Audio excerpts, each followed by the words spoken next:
La nouvelle agence foncière rurale AFOR, qui sera fonctionnelle dès janvier prochain, va permettre un allègement du processus de délivrance de documents en matière foncière. L'annonce a été faite récemment par le directeur de cabinet du ministre ivoirien de l'Agriculture et du Développement rural, Siaka Minaya Koulibaly. La mise en place de cette agence foncière va régler un problème institutionnel. Selon le directeur de cabinet, il y aura un allègement de ce processus et les chaînes d'intervention seront réduites. Il a par ailleurs élevé des difficultés de mise en place de la loi de 1998. Toutefois, les procédures de libéralisation et de clarification foncière ne sont pas aussi simples telles que l'on le croyait. Il y a tout un processus, surtout que la loi a prévu de reconnaître le droit coutumier, c'est-à-dire la terre est physiquement disponible mais en matière de propriété, soit elle appartient à l'État, soit elle appartient à la communauté, a expliqué Koulibaly, qui a souligné qu'une rélecture de la loi a été faite.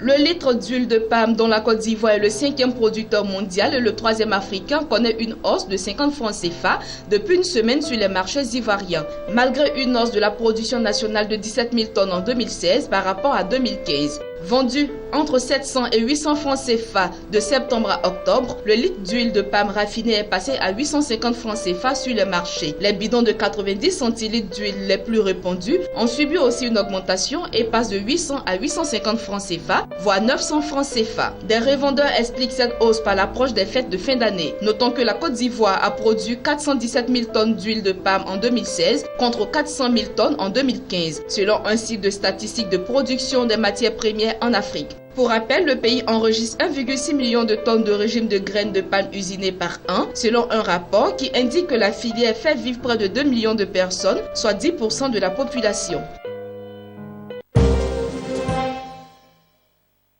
Des structures privées de prise en charge des enfants défavorisés ont reçu l'appui du ministère de la Promotion de la Femme, de la Famille et de la Protection de l'Enfant. Pour cette 3e édition, ce sont des vivres et non-vivres et des médicaments d'une valeur de 25 millions qui ont été offerts par le département ministériel dirigé par le ministre Euphrasie Kwasi-Yao aux 13 structures privées de prise en charge des enfants défavorisés présentes.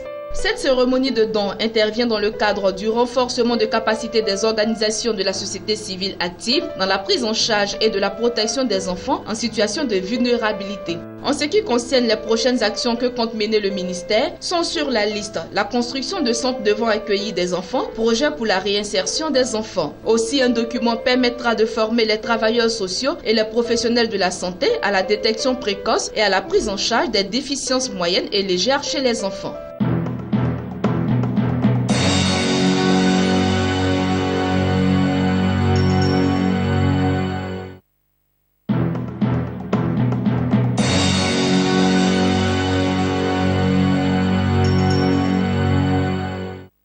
Au cours de la dernière rencontre organisée par la Commission bancaire de l'Afrique centrale, COBAC, avec les responsables des banques commerciales en activité dans les 6 pays de la zone CEMAC, il est ressorti que les créances en souffrance ont connu une hausse de 41,6% à fin juillet 2016. En valeur absolue, ces créances en souffrance avaient déjà atteint la somme de 884 milliards de francs CFA à fin mars 2015, soit environ 11,8% des créances brutes octroyées sur cette période par l'ensemble des institutions bancaires.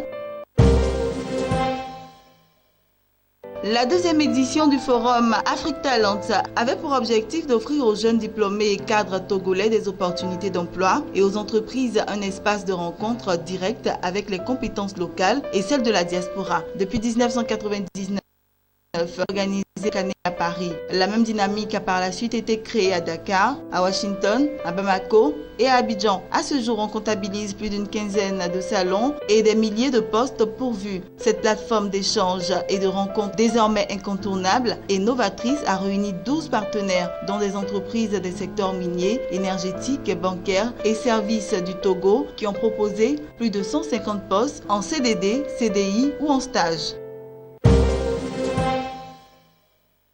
En marge des travaux de la 31e session extraordinaire du Conseil des ministres de l'Union économique des États de l'Afrique centrale, le président de la Commission de la Communauté économique et monétaire de l'Afrique centrale, Pierre Moussa, et le président du Conseil des ministres, Balthazar Ngonga-Edjoo, ont procédé à la signature de l'acte rétrocédant officiellement le bâtiment servant désormais de siège provisoire de la communauté à Malabo, en Guinée équatoriale.